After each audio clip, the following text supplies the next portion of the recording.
उनका कहना है आत्मनिर्भर बनो, तो आप भी बनो ना आत्मनिर्भर। वोट ना मांगो हमसे। विश्व गुरु तो पता नहीं भाई, लेकिन भिखमंगे बहुत निकल जाएंगे अपने देश से। चपरासी की अगर वैकेंसी निकल जाए ना तो PhD किए हुए बच्चे उसमें आवेदन कर देते हैं। कपड़ा बेचना भी रोजगार होता है। उन्होंने बताया वो कला है, तो फिर बंगाल में बिजी है तो कहाँ से हो पाएगा, जबकि इनके पास रास्ता है, मार्ग है कि डायरेक्ट फ़ोन पर बात रख के अपनी समस्या बता सकते हैं। घोषणे पे घोषणा किए जा रहे हैं कि हम आपको 50 लाख 75 लाख रोजगार देंगे। कहाँ से लाएगा भाई, जब तेरे बस की बात नहीं है, तेरे नुमाइंदे कह रहे हैं कि उनके बस की बात नहीं है, तो कहाँ से देगा वो।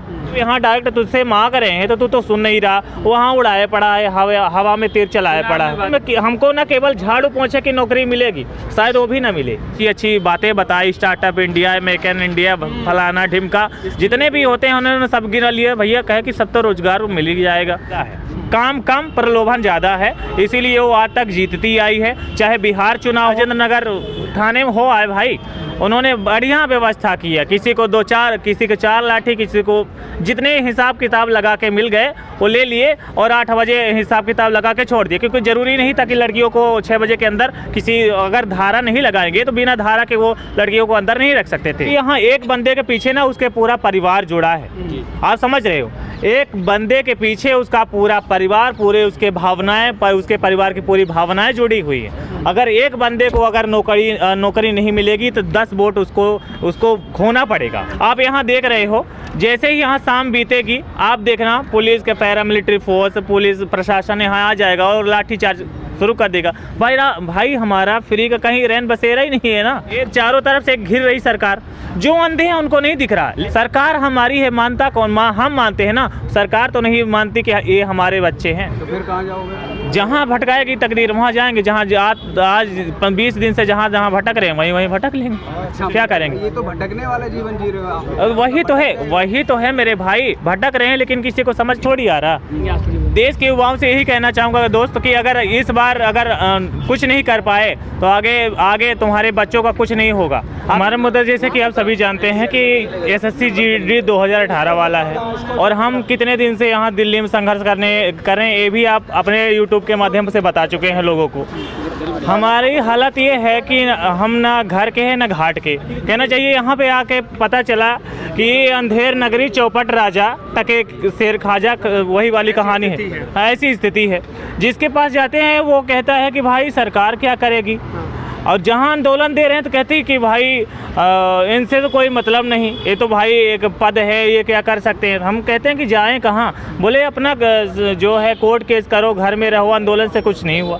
हम पूछना चाहते हैं कि अगर इतिहास जानता है कि अगर आंदोलन से कुछ नहीं हुआ तो आंदोलन से तो गांधी जी का इतिहास जानता है कि आंदोलन से सब कुछ पलट गया। लेकिन ये बात आंदोलन की नहीं है, बात है कि ये जब राजा अंधेर नगरी वाला राजा है ना तो नहीं सुनेगा हमारी।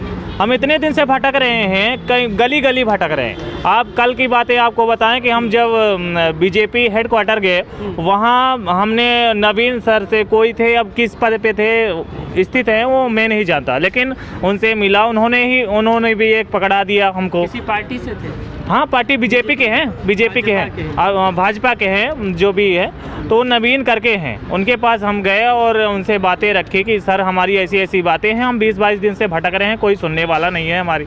उन्होंने क्या किया कि जो होता है कि भाई लेटर बनवाया अमित शाह के नाम पर, वो ले जाइए, हम अपनी तरफ से पूरी कोशिश करेंगे कि हो जाए। अब अमित शाह तो पश्चिम बंगाल में बिजी है तो कहाँ से हो पाएगा, जबकि इनके पास रास्ता है, मार्ग है कि डायरेक्ट फ़ोन पर बात रख के अपनी समस्या बता सकते हैं कि SSC को आदेश दे सकते हैं। लेकिन कहते हैं कि हम क्या कर सकते हैं। जबकि पश्चिम बंगाल में हाल ही में वो घोषणे पे घोषणा किए जा रहे हैं कि हम आपको 50 लाख 75 लाख रोजगार देंगे। कहाँ से लाएगा भाई, जब तेरे बस की बात नहीं है, तेरे नुमाइंदे कह रहे हैं कि उनके बस की बात नहीं है, तो कहाँ से देगा वो? हाँ, ये जुमलेबाजी है, प्रलोभन क्यों दे रहा भाई? जब यहाँ डायरेक्ट तुझसे मांग रहे हैं तो तू तो सुन नहीं रहा, वहाँ उड़ाए पड़ा है, हवा में तीर चलाए पड़ा है। चुनावी वादे ही भाई। अब क्या है कि अब जले पर हमारे नमक छिड़कने का काम क्या करे कि 25 मार्च को नया जो है नोटिफिकेशन जारी हो जाएगा। और ऐसे में क्या है कि जितने भी अभी दिख रहे हैं ना आपको गायब हो जाएंगे। ऐसा नहीं कि हम केवल SSC GD वाले ही मतलब आंदोलन कर रहे हैं, ऐसा कुछ नहीं है। हम ये पूरा देश आप देख रहे हो, पूरा देश यूपी में आप देखोगे हर प्रकार के लोग आज कितने दिन से बैठे हैं। और जो रोजगार दो मोदी के नाम से चल रहा है ट्रेंड, वो तो देख ही रहे हो आप। ऐसे में इनको कुछ नहीं दिखाई दे रहा। कहने का मतलब वही है ना कि अंधेर नगरी चौपट राजे वाली कहानी है। अच्छा लवकुश भाई, एक चीज़ बताइए, जैसे कि अभी की स्थिति हम देख रहे हैं कि युवा सड़कों पर है, सोशल मीडिया पर आवाज़ उठा रहे हैं, हैशटैग मोदी रोजगार दो, मोदी जॉब दो। यही प्रधानमंत्री जी कभी करोड़ों रोजगार देने की बात करते थे। आज युवाओं के मुद्दे पर एक ट्वीट नहीं, मन की बात में एक उन पर कोई बयान नहीं, उनकी कोई संवेदना नहीं युवाओं के प्रति। और तो भाई कह चुके हैं ना, जो आंदोलन करते हैं वो आंदोलन जीवी हैं। और किसानों को तो आप देख ही चुके हैं कि उनका कहना है कि जो आंदोलन करते हैं उनको फ्री में लगता है, खाना मिल रहा है, फ्री में अच्छा ऐसो आराम मिल रहा है। वो स्थिति घर यहाँ की नहीं देख रहे हैं ना। उन्होंने आंदोलन जीवी बता दिया, परजीवी बता दिया। परजीवी का मतलब ये होता है जो दूसरों पे आश्रित हो। उनका मतलब ये है कि हमारा जो हम भाषण दे रहे हैं वो सही है, हम कर रहे हैं वो सही है। उनको कहना है कि आत्मनिर्भर बनो। तो मैं भी उनको कहता हूँ कि तुम भी आत्मनिर्भर बनो। क्यों भीख मांगने जा रहे हो वोट की? यही तो उनका कहना है, आत्मनिर्भर बनो। तो आप भी बनो ना आत्मनिर्भर, वोट ना मांगो हमसे, हम भी आत्मनिर्भर बन जाएंगे। हम गरीबी में जिए हैं, गरीबी में जी लेंगे, आत्मनिर्भर बन जाएंगे। तिहारी मजदूर के लड़के हैं, तिहारी मजदूरी कर लेंगे, सही है। लेकिन तुम तो आत्मनिर्भर पहले बनो, फिर दूसरों को ज्ञान दो, है ना। तो आत्मनिर्भर पहले आप बनिए मोदी जी, अमित शाह जी, फिर लड़कों को, हम बेरोजगारों को ऐसा आत्मनिर्भर बनाने की कोशिश करना। आपको क्यों लगता है कि मोदी जी आत्मनिर्भर नहीं है? आत्मनिर्भर जो हाथ दूसरों के सामने हाथ फैलाए वो आत्मनिर्भर कैसे हो सकता है मेरे भाई? वो तो दूसरों के सामने हाथ फैला के बड़ी बड़ी पोस्ट ले रहे हैं। अभी पता नहीं कितने देशों के वो यात्रा कर चुके हैं फ्री फंड का, हैं। हम लोग यहाँ सड़कों पे मर रहे हैं भाई, बता रहे हैं परजीवी हो। यहाँ कोई खाने को दे रहा है हमें? भर्ती करने वो तो विदेश नीति के तहत जाते हैं ना भैया। विदेश नीति में क्या लेके आए हैं अभी तक 5-6 सालों में? यही तो है, धीरे धीरे होगा। प्राइवेटेशन भैया, प्राइवेटेशन में हमको ना केवल झाड़ू पोंछे की नौकरी मिलेगी, शायद वो भी ना मिले। प्राइवेटेशन में केवल मंत्री, विधायक, बड़े बड़े नेताओं के लोग बड़ी बड़ी पोस्टों में बैठ जाएंगे। हमको केवल दे दिया जाएगा पोछा मारो, आप झाड़ू चलाओ, यही नौकरी मिलेगी। मोदी जी तो यही पहले भी उन्होंने बताया था, रोजगार तो सब कुछ होता है, पकौड़ा तलना रोजगार। भाई सफाई अभियान चालू किए हैं तो हमको इसीलिए डिग्री करवाएंगे, वो डिग्री डिप्लोमा देंगे। आज मध्य प्रदेश चाहे यूपी हो, चाहे जो भी राज्य हो, चपरासी की अगर वैकेंसी निकल जाए ना तो पीएचडी किए हुए बच्चे उसमें आवेदन कर देते हैं। चलो 10-15 हज़ार की नौकरी मिल जाएगी, परमानेंट तो रहेगी।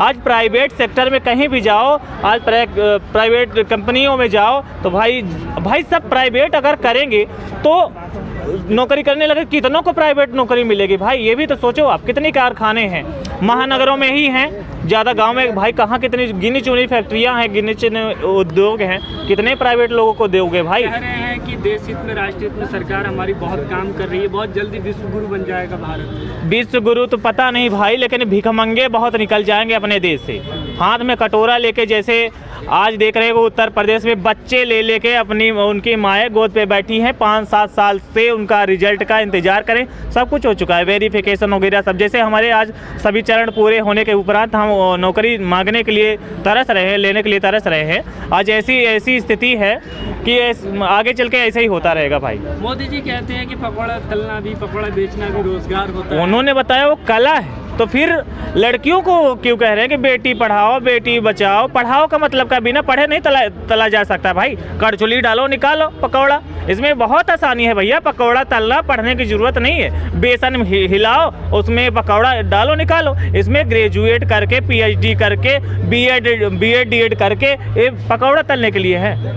रोजगार के मुद्दे पर कितना लगता है सरकार काम कर रही है? कुछ 0% उसका काम है, प्रलोभन ज़्यादा है। काम कम, प्रलोभन ज़्यादा है, इसीलिए वो आज तक जीतती आई है। चाहे बिहार चुनाव हो, चाहे आप बंगाल चुनाव है, एक ही प्रलोभन है कि भाई हम आपको रोजगार देंगे के बाद जब फ्यूचर की बात करते हैं, जब उनका काम बन जाता है तो बाहर निकाल देते हैं, वो भूल जाते हैं कि बेरोजगार। प्रलोभन में फंस जाते हैं। प्रलोभन में हम फंस ही जाते हैं भाई। हमने ये सोचा था कि अच्छा, हमको जो आने वाला समय है वो अच्छा होगा, अच्छे दिन देखने को मिलेंगे, जो बेरोजगार भटक रहे हैं उनको सही जगह मिलेगी। इन्होंने बहुत अच्छी बातें बताई, startup India, make in India, फलाना ढिमका, जितने भी होते हैं उन्होंने सब गिना लिए भैया। कहे कि सब तो रोजगार मिल ही जाएगा, कोई ना कोई। भाई भाई ज़रूरी नहीं कि सबको शासकीय रोजगार वर्दी पहनने का ही मौका मिलेगा।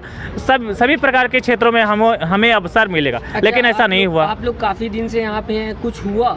कुछ नहीं हुआ भाई, यही हुआ, लाठी चार्ज हुआ, हाथ टूटे, पैर टूटे, पता नहीं क्या क्या टूटे। कल तो हम लोग राजेंद्र नगर थाने में हो आए भाई, उन्होंने बढ़िया व्यवस्था की है। किसी को 2-4, किसी को 4 लाठी, किसी को जितने हिसाब किताब लगा के मिल गए वो ले लिए और 8 बजे हिसाब किताब लगा के छोड़ दिए, क्योंकि ज़रूरी नहीं था कि लड़कियों को 6 बजे के अंदर किसी, अगर धारा नहीं लगाएंगे तो बिना धारा के वो लड़कियों को अंदर नहीं रख सकते थे। तो आपने बताया वो वहाँ के राजेंद्र नगर के इंस्पेक्टर थे, वो उन्होंने उनको, शायद मैंने नोटिस नहीं किया उनका नाम, लेकिन वो राजेंद्र नगर थाने में हमको ले गए थे। वजह रही होगी लाठी? वजह ये थी कि हम बीजेपी ऑफिस से लौट रहे थे। वजह यही थी कि हम अपनी मांगों को उनके सामने, मीडिया के सामने रख रहे थे। उनको सहन नहीं हुआ तभी तो लाठीचार्ज किए।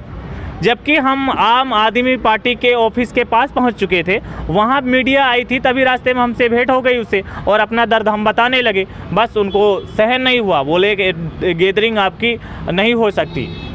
क्या युवाओं के मुद्दे पर इसी तरह से अगर सरकार मौन रही तो आने वाले चुनाव में युवाओं की तरफ से सरकार को इसका जवाब दिया जाएगा? भाई जाहिर सी बात है, जवाब दिया ही जाएगा, क्योंकि यहाँ एक बंदे के पीछे ना उसके पूरा परिवार जुड़ा है। आप समझ रहे हो, एक बंदे के पीछे उसका पूरा परिवार, पूरे उसके भावनाएं, उसके परिवार की पूरी भावनाएं जुड़ी हुई है। अगर एक बंदे को अगर नौकरी नहीं मिलेगी तो 10 वोट उसको खोना पड़ेगा। लेकिन 130 करोड़ में खाली 10 वोट कैसे? आप भाई मेरे तो अभी SSC GD की बात कर रहा हूँ मैं, SSC GD की बात कर रहा हूँ। अभी कितने बेरोजगार होंगे उनकी 10 बात कर रहा हूँ। भाई बहन, चाचा चाची, ताऊ, ये सब मिलके 10 तो हो ही जाते हैं। तो भाई 54 में 10 का करोगे तो 5,40,000 कहानी यही बन जाती है। यही बात आप कह रहे हैं, यही बात किसान कह रहे हैं। किसान भी तो यही कहते हैं कि हम लोग मुक्ति, तभी ना धीरे धीरे। हाँ, भाई मेरे चारों तरफ से घिर रही सरकार, जो अंधे हैं उनको नहीं दिख रहा, लेकिन जिनको समझ में आ रहा है ना, उनको पता चल रहा है कि धीरे धीरे सरकार घिरती जा रही। अब किसान किसी भी कीमत पर उठेगा नहीं, चाहे उस पर गोले बारूद गोलियां कुछ भी चला दो, वो उठेगा नहीं। हम कमज़ोर पड़ जाएंगे भाई, हम कमज़ोर पड़ जाएंगे, क्योंकि हमारी इतनी आर्थिक स्थिति इतनी मजबूत नहीं है। जब तक झेल पाएंगे तो झेल पाएंगे, नहीं तो भाई क्या करेंगे, चले जाएंगे। जिस तरह से गरीबी में जिए हैं उसी तरह से जी लेंगे। तो ऐसे में कैसे चलेगा जब आपने 2018 से लगातार आप प्रयास कर रहे हैं और आपने सब कुछ पास किया, फिजिकल भी पास कर लिया, रिटर्न भी पास कर लिया, अब सरकार नहीं दे रही, तो ये बहुत बड़ा सवाल खुद में सरकार के ऊपर उठता है। तो सरकार के ऊपर उठता है ना भाई, हम बेरोजगार क्या करें, हमारे पास इतनी आर्थिक स्थिति नहीं है भाई। यहाँ पे एक स्टेट का तो है नहीं कि लोकल है, भैया घर गए, शाम को सोए, सुबह आए, आंदोलन में लड़ गए। यहाँ पूरे all state, all India over के लड़के हैं भाई, अलग अलग राज्य से आए हैं। इतना पैसा थोड़ी लेके आए कि भैया हम 6 महीना तक आंदोलन करेंगे। आप कह रहे हैं कि हम यहाँ से घर चले जाएंगे, 3 साल की मेहनत, उसके बाद दिल्ली आके लगातार आंदोलन करना, उसके बाद घर चले जाना, ये क्या सही है? सही नहीं है, लेकिन हम जान गए हैं कि अंधेर नगरी चौपट रहा। जब यहाँ की ना मीडिया ना कोई हमारे मुद्दे उठाने के लिए तैयार नहीं है ना भाई, हम कहाँ जाएंगे, कहाँ कब तक भटकेंगे? जहाँ जाओ तो आप यहाँ देख रहे हो, जैसे ही यहाँ शाम बीतेगी आप देखना पुलिस के पैरामिलिट्री फोर्स, पुलिस प्रशासन यहाँ आ जाएगा और लाठीचार्ज शुरू कर देगा। भाई हमारा फ्री का कहीं रैन बसेरा ही नहीं है ना, कहाँ जाएंगे, क्या करेंगे? मान लिया जाए कि युवा हार चुका है आज का, कहना चाहिए कि हार तो मानना ही पड़ेगा हर हाल में। जब ऐसी जिद्दी सरकार हो, अभी तो हम जिद पर अड़े हैं कि हम अपनी बातें पहुंचा देंगे, लेकिन जब सरकार अपनी जिद पर अड़ जाएगी तो हमारी कोई भी साथ नहीं है भाई। हम बहुत छोटे इंसान हैं। सरकार हमारी है, मानता कौन? हम मानते हैं ना, सरकार तो नहीं मानती कि ये हमारे बच्चे हैं। अच्छा, तो एक सवाल मैं करना चाहूँगा, आप क्या अब यहाँ डेरा डालने का सोच रहे हैं? तो पब्लिक जगह है ना भैया, वही तो, कहीं डेरा डालने के लिए परमिशन नहीं है भाई। अच्छा, कहीं भी 10 आदमी इकट्ठा होने की जब परमिशन नहीं थी, यहाँ हमको तो नहीं लगता कि डेरा डालेंगे। बस ये थी, युवाओं की इच्छा थी कि चलो वहाँ बैठेंगे, शायद है कोई हमारी सुन ले, तो इसलिए चले आए। डेरा डालने का क्या मतलब है? 10 मिनट बाद अभी पैरामिलिट्री फोर्स और यहाँ के प्रशासन आएंगे, हमको हटा देंगे। तो फिर कहाँ जाओगे? जहाँ भटकाएगी तकदीर वहाँ जाएंगे। जहाँ आज 20 दिन से जहाँ भटक रहे हैं वहीं भटक लेंगे। अच्छा, क्या करेंगे? ये तो भटकने वाला जीवन जी रहे हो आप। वही तो है मेरे भाई, भटक रहे हैं, लेकिन किसी को समझ थोड़ी आ रहा। भाई हम हमारे चाहे जितने भी लड़कियों के आंसू, हमारे दर्द, हमारी जो बेबसी लाचारी किसी को नहीं समझ में आ रहा। मोदी जी तो वही, उनके पास मौका आएगा तो वो कहना छोड़ेंगे नहीं कि ये परजीवी हैं, घर से निकले हैं केवल अपने मतलब कि दूसरे पर आश्रित होने के लिए। कहीं ना कहीं हम ही जिम्मेदार हैं। हम ही जिम्मेदार हैं। हमें क्या है कि हमें ही कमी है। हम सरकार से सबसे बड़ी कमी ये है कि हम सरकार से नौकरी मांगने आए हैं। अपनी जो चारों चरण पूरे करने के सब पूरी योग्यता रखने के उपरांत भी सरकार से अपनी मांगों को रखने आए। घर पे रहते तो बढ़िया साकुशल रहते कि सरकार भी कहती कि बहुत आराम है, देखो कितना शांत देश है, हमने कितना राम राज्य ला दिया है देश में कि लड़के किसी भी प्रकार की जो है आपत्ति नहीं जताते। आपत्ति युवा है, आप देश के युवाओं से क्या कहना चाहेंगे आखिरी में? देश के युवाओं से यही कहना चाहूँगा दोस्त कि अगर इस बार अगर कुछ नहीं कर पाए तो आगे तुम्हारे बच्चों का कुछ नहीं होगा। अभी तुम नहीं संवर पाए तो अपने आने वाली पीढ़ी को तुम नहीं संवार पाओगे। अभी कोशिश करोगे ना तभी कुछ कर पाओगे, नहीं तो आगे चल के कुछ नहीं होने वाला है। बहुत बहुत शुक्रिया।